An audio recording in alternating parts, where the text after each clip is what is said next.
धन पाकर भी मनुष्य दुखी क्यों रहता है?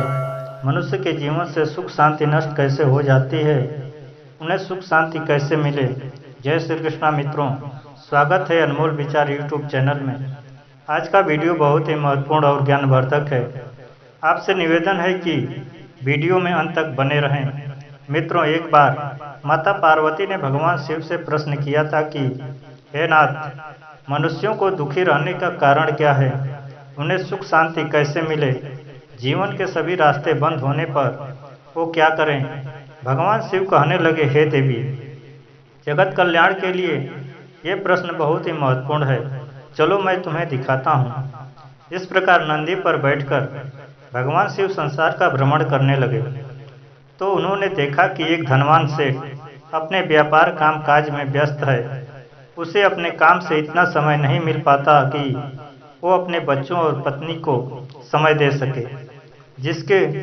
जिससे कितना लेना है, किसको कितना देना है, कौन सा माल खत्म हो गया है, कौन सा लाना है, सारा दिन उसी चिंता में डूबा रहता था। उसके जीवन में एक क्षण के लिए शांति नहीं थी। इतना धनवान होने के बावजूद भी वो खुश नहीं था। परंतु उसके पड़ोस में एक मजदूर रहता था जो बहुत ही गरीब था। वो रोजाना 4 पैसे कमाता था। उन्हीं से अपने परिवार का भरण पोषण कर रहा था। घर भी नहीं था। एक झोपड़ी में रहकर अपना जीवन व्यतीत कर रहा था और अपने बच्चों और पत्नी के साथ आनंद के जीवन जी रहा था। उसके पत्नी और बच्चे बड़ी आनंद के जीवन जीते थे। उनके घर से हंसने की आवाज़ें सेठ के घर तक आती थी।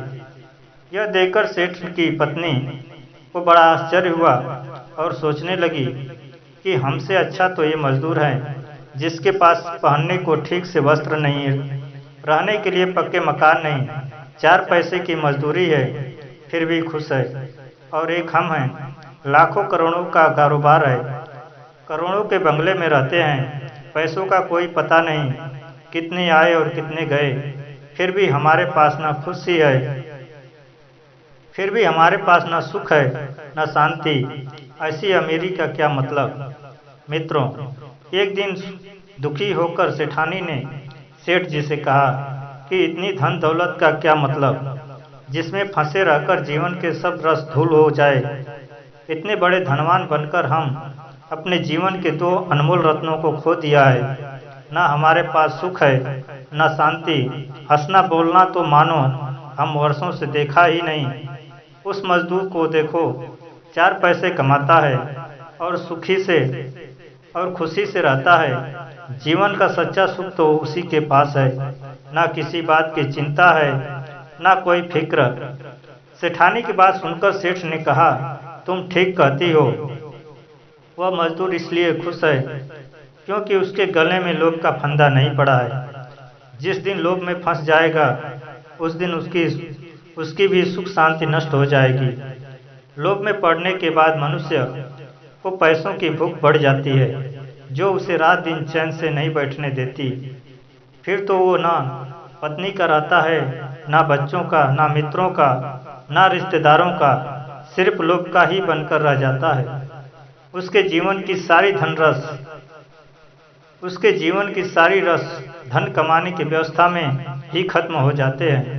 यहाँ तक कि वो लोभ में आकर के भी अपने प्राणों की बाजी भी लगा देता है। सेठ बोला, हे सेठानी, मैं तुम्हें एक कहानी सुनाता हूँ, तुम ध्यान से सुनो।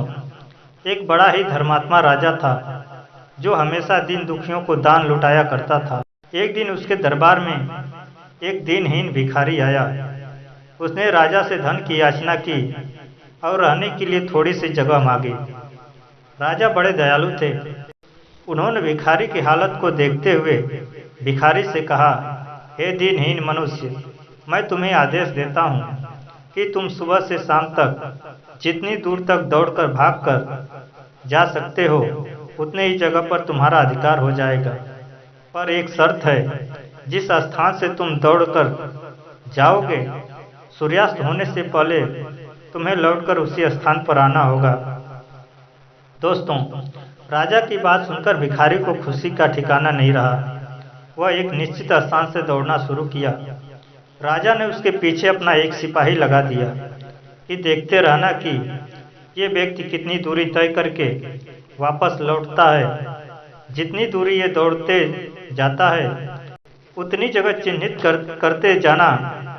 मित्रों, अब तो राजा की सिपाही उस भिखारी के द्वारा तय की गई दूरी को चिन्हित करते हुए उसके पीछे पीछे चलने लगे। उस भिखारी के मन में लोभ बढ़ने लगा। जितनी दूरी वो तय कर लेता था उतना भी लोभ उसके अंदर बढ़ जाता था।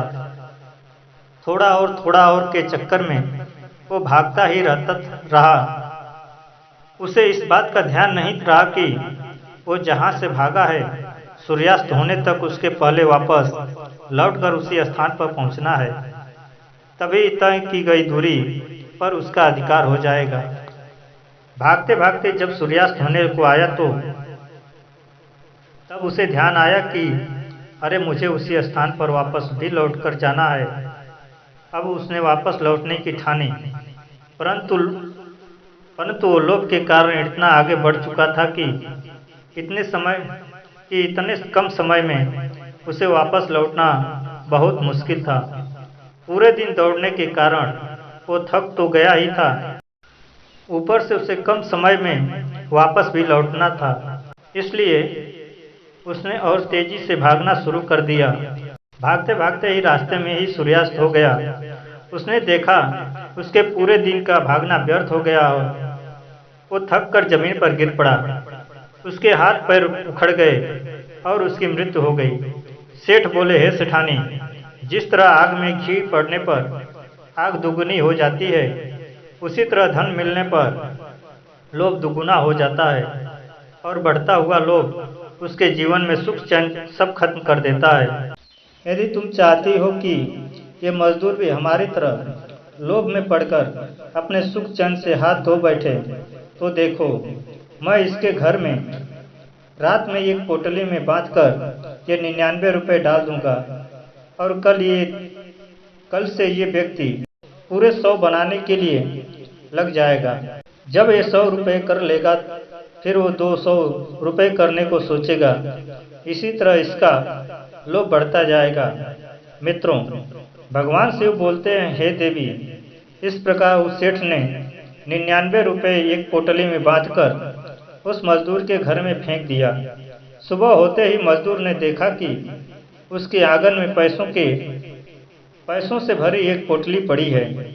पैसे को देखकर वो बड़ा प्रसन्न हुआ और उसने अपनी पत्नी को बताया। पत्नी भी बड़ी खुश हुई। अब तो पति पत्नी दोनों उन पैसों को खोलकर गिनने लगे। पोटली में पूरे 99 रुपये थे। पैसे आते ही उनकी आंखों में अनेकों प्रकार के सपने दिखाई देने लगे।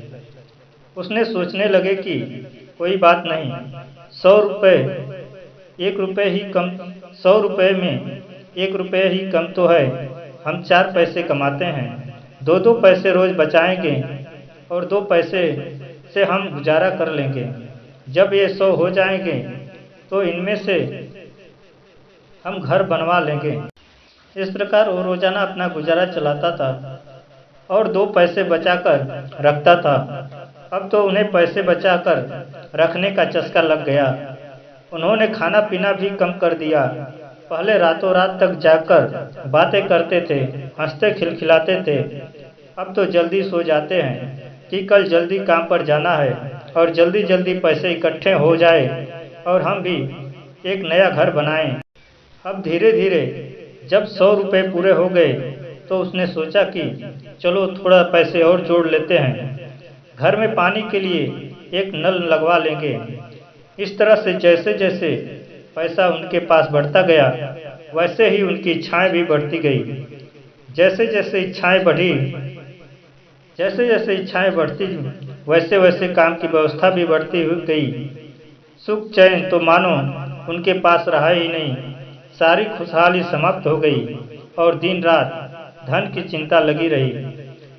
सेठानी ने जब उनकी ये दशा देखी तो वो भली भांति समझ चुकी थी कि धन का लालच उनकी जिंदगी से सुख चैन शांति जैसी चीज़ों को छीनकर उसे नीरस बना देता है।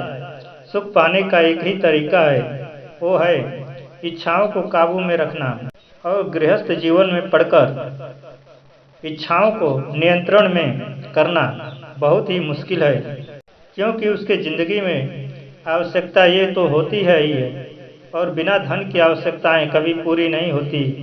मित्रों, यदि ये कहानी पसंद आई हो तो वीडियो को लाइक करना, शेयर करना और चैनल को सब्सक्राइब करें। आप सभी को धन्यवाद। जय श्री कृष्णा मित्रों।